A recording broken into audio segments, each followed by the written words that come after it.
అబ్బో ఇక్కడ కేజీ చీరలు కొంటే అర కేజీ చీరలు ఫ్రీ అంట. మంగళ్య షాపింగ్ మాల్ కేజీల్లో సేల్, టన్నుల్లో ఆనందం.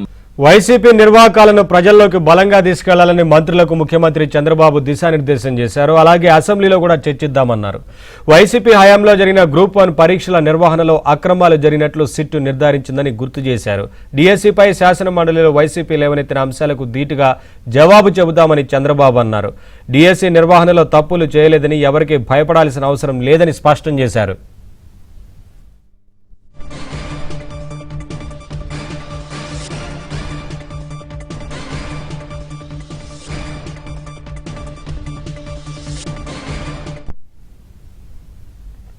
వైసీపీ నిర్వాహకాలను ప్రజల్లోకి బలంగా తీసుకెళ్లాలని మంత్రులకు ముఖ్యమంత్రి చంద్రబాబు దిశానిర్దేశం చేశారు. అలాగే అసెంబ్లీలో కూడా చర్చిద్దామన్నారు.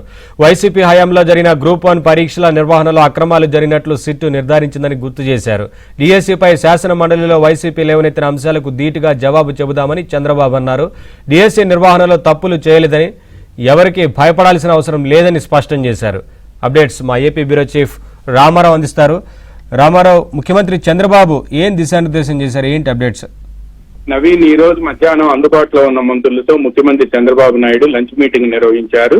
దాదాపుగా 7 మంత్రులు ఈ సమావేశానికి హాజరయ్యారు. మంత్రులతో వివిధ అంశాలపై చర్చించిన చంద్రబాబు ప్రధానంగా వైసీపీ హయాంలో నిర్వహించిన గ్రూప్ 1 పరీక్షల్లో ఘోర తప్పిదాలు జరిగాయి అని కూడా వ్యాఖ్యానించారు. ఇటీవల కాలంలో ఇంత అన్యాయంగా జవాబు పత్రాల మూల్యాంకనం ఎప్పుడూ జరగలేదని కూడా సీఎం వివరించారు. 3 సార్లు పేపర్లు దిద్దించడం ఏమిటి అని కూడా ఆయన ప్రశ్నించడంతో పాటు సిట్ రిపోర్టు హైకోర్టుకు సమర్పించిందని, దీనిపై వైసీపీ నిలదీయాల్సిందేను అని కూడా ఆయన మంత్రులకు దిశానిర్దేశం చేశారు. మంత్రులందరూ సిట్ రిపోర్టుపై పూర్తి స్థాయిలో అధ్యయనం చేయాలి అని కూడా ఆయన కోరారు. వైసీపీ నిర్వాహకాలను ప్రజల్లోకి తీసుకువెళ్లాలని, అసెంబ్లీలో కూడా చర్చిద్దాము అని కూడా సీఎం మంత్రులకు సూచించారు. డిఎస్సీలో మనం ఎటువంటి తప్పులు చేయలేదు, అంతా పారదర్శకంగా జరిగింది. డిఎస్సీపై వైసీపీ శాసన మండలిలో లేవనెత్తితే ధీటుగా సమాధానం చెబుదామని కూడా సీఎం వివరించారు. చర్చించేందుకు సిద్ధంగా ఉందాం, ఆధారాలతో సహా నిరూపిద్దామని, తప్పు చేయనప్పుడు ఎవరికీ భయపడాల్సిన అవసరం లేదు, పూర్తి అగ్రెసివ్ గా ముందుకు వెళ్లాలి అని కూడా మంత్రులకు సూచించారు. అదేవిధంగా అసెంబ్లీకి వచ్చి చర్చిస్తే మేము దానికి సిద్ధంగా ఉన్నాము అని కూడా వైసీపీకి సవాల్ చేయాలని కూడా కోరారు.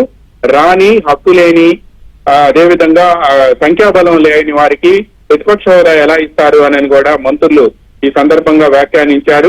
వైసీపీ అధికారంలో ఉండగా 23 మంది ఉంటే 4గురిని లాగేస్తే చంద్రబాబుకు ప్రతిపక్ష హోదా పోతుందని జగన్ చేసిన వ్యాఖ్యలు ఇప్పటికీ సోషల్ మీడియాలో తిరుగుతున్నాయని, అయితే ఆ మాటలను జగన్ మర్చిపోయారు అని కూడా మంత్రులు వ్యాఖ్యానించారు.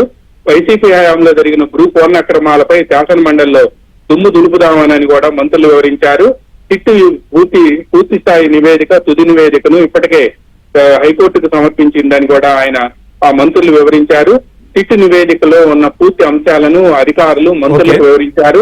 అదేవిధంగా దాన్ని తెలుగులోకి ట్రాన్స్లేట్ చేసి మంత్రులకు పూర్తి నివేదికను కూడా అందించారు. దీనిపై పూర్తి స్థాయిలో అధ్యయనం చేసి రావాలి అని కూడా ముఖ్యమంత్రి చంద్రబాబు నాయుడు కోరారు. స్వతంత్ర భారత్ చరిత్రలో స్వాతంత్రం వచ్చిన అనంతరం ఇంత అన్యాయంగా ఎప్పుడు కూడా పరీక్షా పత్రాల మూల్యాంకనం, జవాబు పత్రాల మూల్యాంకనం జరగలేదని, అభ్యర్థులకు కూడా తీరని అన్యాయం జరిగింది అని, అందువల్లనే కోర్టుకి సిట్టు పూర్తి స్థాయిలో నివేదిక ఇచ్చింది అని కూడా, అందులో అనేక అక్రమాలు బహిర్గతమయ్యాయని కూడా ఈ సందర్భంగా మంత్రులు సీఎం వద్ద వ్యాఖ్యానించారు. Naveen, thank you Rama Rao, thanks for the updates.